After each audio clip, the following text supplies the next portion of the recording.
ایک صاحب نے اعتراض کیا تھا، بہت مشہور تھے، بہت پراسرار شخصیت تھی ان کی، اور ان سے میرا مناظرہ ہوا تھا نیو یارک میں۔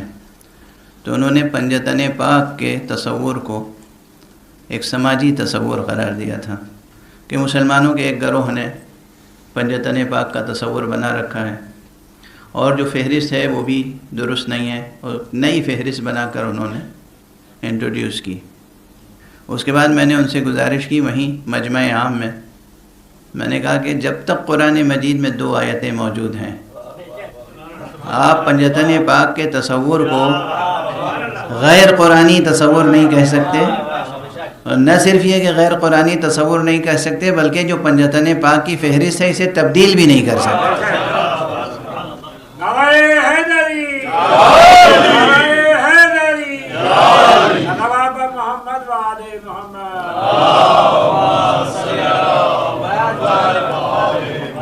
ایک تو آیت تطہیر اور ایک آیت مباہلہ، دونوں میں خاص تعلق ہے۔ میں سن رہا تھا، خدا جزائے خیر عطا فرمائے اور قبول فرمائے آپ کی تلاوت۔ محفل کے آغاز میں غالباً قرآن کی تلاوت کے بعد حدیث قصہ کی تلاوت بھی ہوئی۔ اس حدیث قصہ کی تلاوت ایک خاص مناسبت رکھتی ہے محفل مباہلہ سے،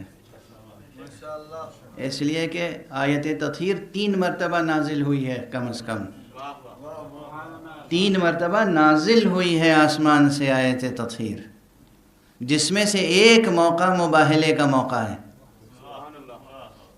جب یہ طے پا گیا کہ مباہلہ ہونا ہے تو حضرت نے روز مباہلہ صبح کے وقت میدان مباہلہ میں جانے سے پہلے سب منتظر ہیں کہ کسے ساتھ لے کے جائیں گے۔ اب یہاں جو لطیف نکتہ ہے وہ لطیف صرف نہیں ہے، علمی نکتہ ہے، تفسیری نکتہ ہے، تأویلی نکتہ ہے، اور وہ نکتہ یہ ہے کہ قرآن مجید میں اس آیت میں جو کلمات ہیں وہ تو عام ہیں، فَقُلْ تَعَالَوْا نَدْعُ أَبْنَاءَنَا وَأَبْنَاءَكُمْ، تو پھر کہہ دیجئے کہ دعوت دو اپنے بیٹوں کو اور ہم اپنے بیٹوں کو، تو بیٹوں کا لفظ تو عام ہے نا۔ وَنِسَاءَنَا وَنِسَاءَكُمْ، تم اپنی عورتوں کو دعوت دو، ساتھ لاؤ، ہم اپنی عورتوں کو ساتھ لائیں، اور وَأَنفُسَنَا وَأَنفُسَكُمْ، خود ہم آئیں، اپنے نفسوں کو لے کر آئیں، تم اپنے نفسوں کو لے کر آؤ۔ یہ تمام کلمات عام ہیں نا، تو بحیثیت نبی، بحیثیت رسول، بحیثیت رئیس امت، بحیثیت امت کے باپ ہونے کی حیثیت سے ساری امت کو پیغمبر لے کر چلے جاتے، تب بھی اس آیت کے مصداق سب بن جاتے۔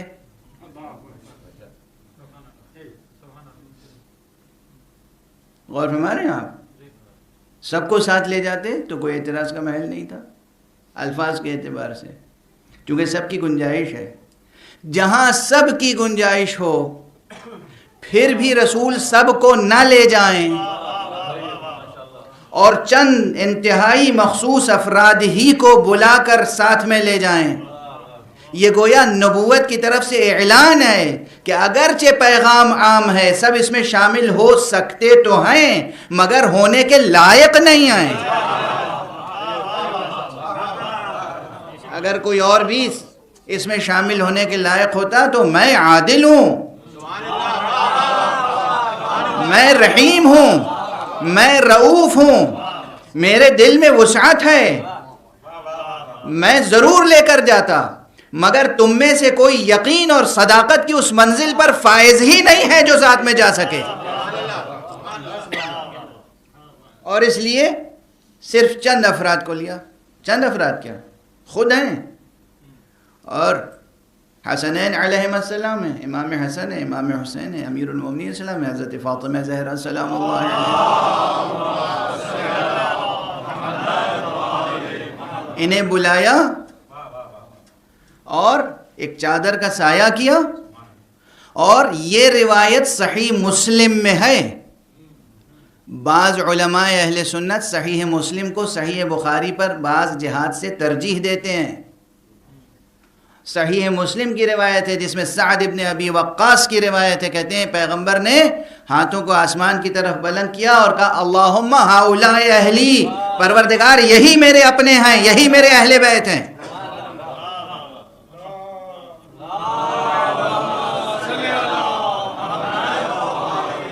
اب میں دو روایتیں اور ہیں تو اپنے انداز سے کہہ دوں روایتوں کی ترجمانی.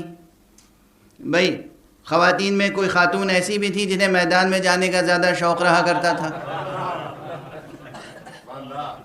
تو اس موقع پہ خاموش کیسے رہتی؟ تو وہ آگے بڑھی، کہا کیا یا رسول اللہ ہم بھی شامل ہو سکتے ہیں؟ کہا نہیں، ہرگز نہیں، تم اپنی جگہ پہ رہو. توجہ فرما دیا. ایک دوسری خاتون بڑھی جنہیں میدان میں جانے کا شوق نہیں تھا لیکن اہل بیت کے حلقے میں رہنے کا شوق تھا. کہا یا رسول اللہ کیا میں آ سکتی ہوں؟ تو کہا نہیں، تم خیر پر ہو مگر اپنی جگہ رہو. دونوں روایتوں میں فرق ہے. ایک کے لیے کہا تم اپنی جگہ رہو اور خاموش ہو گئے، دوسرے کے لیے تم خیر پر ہو. روایتیں میں کیا کروں؟ میں تو نہ روایت میں گھٹا سکتا ہوں نہ بڑھا سکتا ہوں، اس لیے کہ صداقت کی شرط یہی ہے. وہ دو مصرے کسی کے ہیں جس میں سچ اور جھوٹ کا فرق شاعرانہ انداز سے بیان کیا گیا ہے کہ سچ گھٹے یا بڑھے تو سچ نہ رہے، سچ گھٹے یا بڑھے تو سچ نہ رہے، جھوٹ کی کوئی انتہائی نہیں. تو سچ کی تو تعریف یہی ہے کہ سچ کو نہ آپ ایک حرف گھٹا سکتے ہیں نہ ایک حرف بڑھا سکتے ہیں. گھٹایا تو سچ سچ نہیں رہے گا، بڑھایا تو سچ سچ نہیں رہے گا. اور بیان حدیث میں، حدیث میں، نقل روایت میں یہ چیز اور کڑی شرط ہے کہ جتنی روایت ہے اتنی بیان کریں آپ. اور بعض حضرات تو اس چیز کا التزام کرتے تھے محدثین میں کہ جو انداز اور اسلوب بیان ہوا ہے کہ حضور صلی اللہ علیہ وآلہ وسلم نے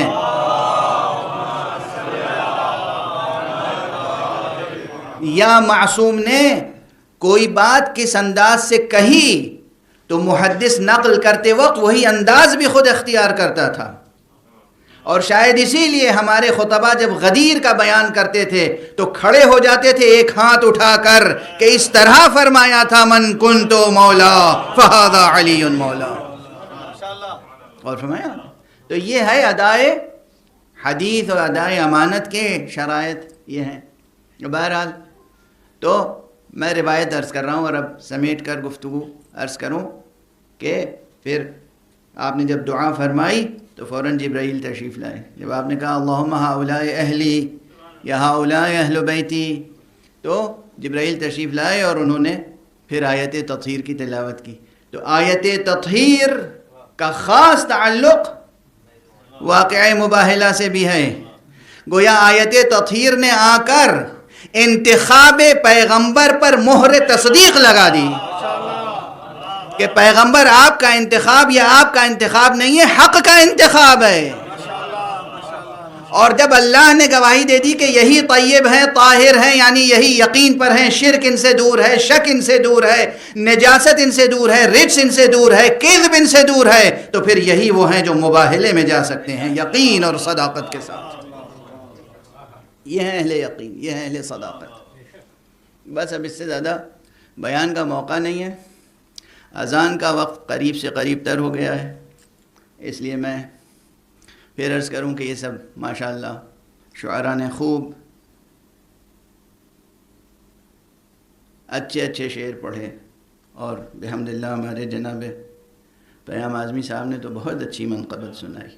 وہ قطع بھی بہت اچھا تھا، منقبت بھی بہت اچھی تھی. اور جو نوخیز شعراء ہیں وہ ان شعراء سے درس لے سکتے ہیں کہ مدحت کس طرح لکھی جاتی ہے، کہ شاعری کا حق بھی ادا ہو جائے اور کہیں باطل مبالغہ بھی نہ ہو، کہیں بات حد سے نہ آگے بڑھے اور نہ پیچھے رہ جائے، بلکہ صداقت شعری کا بھی حق ادا ہو جائے.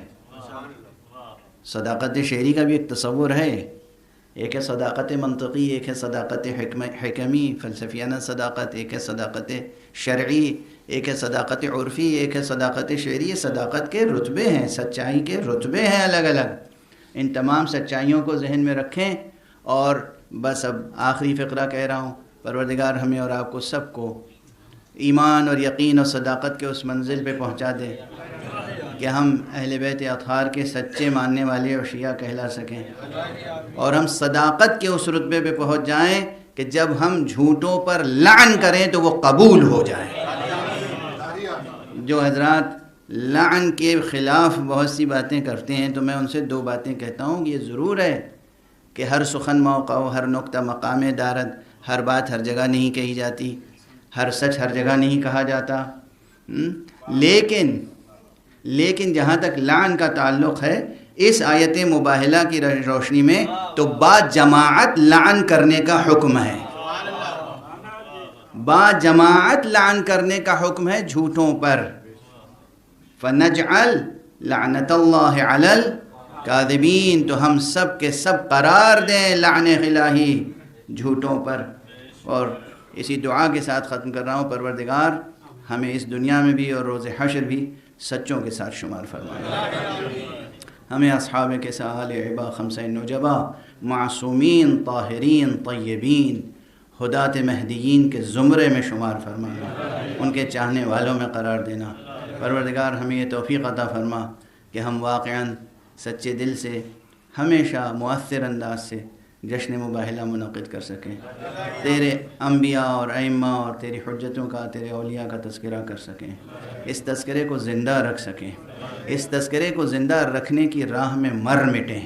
پروردگار ہماری زندگیوں کو قبول فرما، ہماری موت کو شہادت کی موت قرار دے۔